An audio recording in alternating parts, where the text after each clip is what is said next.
Congress party हर एक उस व्यक्ति के साथ है जो सोरोस के फार्मूले को लागू करना चाहती है, इस देश को तोड़ना चाहती है। जिन्ना जी ने तो भारत और पाकिस्तान दो देश बनाया। जो राहुल गांधी जी का एजेंडा है विपक्ष के साथ कि ये तमिलनाडु को एक देश, पंजाब को एक देश, नॉर्थ ईस्ट को एक देश, उत्तर प्रदेश को 5 देश ये बनाने के एजेंडे पर चल रहे हैं।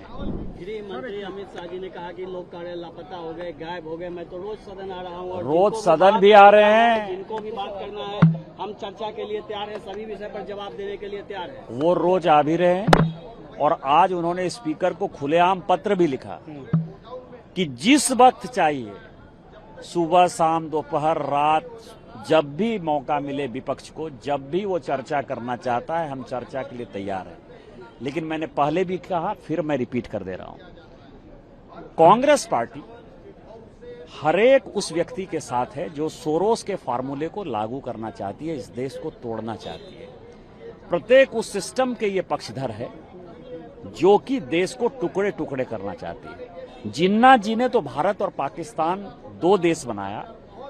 जो राहुल गांधी जी का एजेंडा है विपक्ष के साथ कि ये तमिलनाडु को एक देश, पंजाब को एक देश, नॉर्थ ईस्ट को एक देश, उत्तर प्रदेश को 5 देश ये बनाने के एजेंडे पर चल रहे हैं।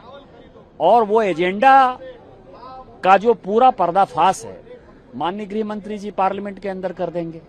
तो वो जो डर है, वो जो फियर है उनका, उसने पूरी पार्लियामेंट को इतने दिनों तक बंधक बनाए रखा। 543 लोग सांसद हैं, केवल 100 लोग आते हैं वेल पे और वो 445 लोगों को बोलने नहीं दे रहे हैं। इससे भी बड़ा लोकतंत्र का कोई गला घोटा जा सकता है? तो जो इमरजेंसी आपने 1975 में देखी, ठीक उसी प्रकार की इमरजेंसी राहुल गांधी जी ने इस देश पे लागू कर दिया है। और इनको अमित शाह जी का सामना करने का ना हिम्मत है ना हैसियत है। दूसरी बात, अमित शाह जी गृह मंत्री जी, इनके रहमो करम पर नहीं है। देश ने तीसरी बार माननीय मोदी जी को प्रधानमंत्री बनाया है। देश की जनता 140 करोड़ लोगों के वो प्रधानमंत्री हैं और उस प्रधानमंत्री जी ने माननीय गृह मंत्री को गृह मंत्री बनाया है। आपको अभी तक मौका नहीं मिला है और प्रजातंत्र में आपको जनता ने कहा है कि आप जो है पीछे पीछे चलिए और अमित शाह जी की और माननीय नरेंद्र मोदी की बात सुनिए। लेकिन हिमाचल वाले राहुल गांधी ने ये कहा है कि अब अमित शाह जी को इस्तीफा चाहिए। डिस्कशन होने दीजिए, पर वहाँ से स्टिल जिस तरीके से हालात अंदर लोकसभा के अंदर देखिए, उनको कुछ नहीं, वो चाहते थे कि एफसीआरए, आप देखिए ना गोल पोस्ट कैसा बदलता है। उन्होंने कहा एफसीआरए को आप जेपीसी में दे दीजिए। जेपीसी देने के बाद आपने देखा क्या हंगामा हुआ। उन्होंने कहा कि गृह मंत्री जी स्टेटमेंट दें। स्टेटमेंट देने की बात करते हैं, किस तरह से भाग रहे हैं।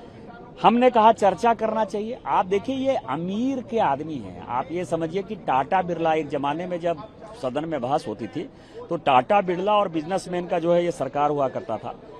दिल्ली में जो बच्चे थे मैक्सिमम तो बड़े शहरों के बच्चे हैं। तो बड़े शहर में वही बच्चे हैं जिनके माँ बाप अफोर्ड कर सकते हैं बड़े शहर में रहने के लिए। उसके ऊपर तो चर्चा कर लिया इन्होंने। हम पिछड़े क्षेत्र के बच्चे, हमारे पिछले 19 दिन से झारखंड के बच्चे रोड पर हैं, अनशन पर है। आप समझिए कि इनको पिछड़ों की चिंता है, गरीबों की चिंता है। हमारे यहाँ झारखंड के बच्चे भी तो बच्चे ही हैं ना, क्या नहीं? दिल्ली के ही बच्चे हैं। दिल्ली के बच्चों पर आप चर्चा कर लोगे, बंबई के बच्चों पर चर्चा कर लोगे, रांची के बच्चे पर नहीं करोगे, देवघर के बच्चों पर नहीं करोगे, गोड्डा के बच्चे पर नहीं करोगे। 1-1 करोड़ रुपया जो हमारे बच्चों से लेकर आपने 7 साल से नौकरी दी है, उसको कौन सुनवाई करेगा? आपने पार्लियामेंट इसी कारण से नहीं चलने दिया। अमीर और गरीब की यदि कोई खाई देखनी हो तो देखना हो कि ये लोग सभी राजा लोग हैं। आपने राहुल गांधी जी को कभी आम आदमी से बात करते हुए देखा है? वो सेलेक्टिव आम आदमी को बुलाते हैं। उस दिन वो बुला लिए इरफान को। इरफान कौन था? इरफान ईंट भट्ठा पर काम करता है ना? नीट का कोई मतलब नहीं है उससे। इरफान का जो बच्चा है वो भी जो है ड्रॉप आउट है, उसको भी इरफान अपने साथ ईंट भट्ठा पर ले जा रहा है, उसको भी नीट पर नहीं जाना है। लेकिन इरफान है तो इरफान को लेके चले गए, इरफान के यहां चले गए। इतने विकृत मानसिकता का विपक्ष और जिन्ना की मानसिकता का विपक्ष जो देश को तोड़ना चाहता है, मैंने अपने जीवन में नहीं देखा। मैं 18 साल से सांसद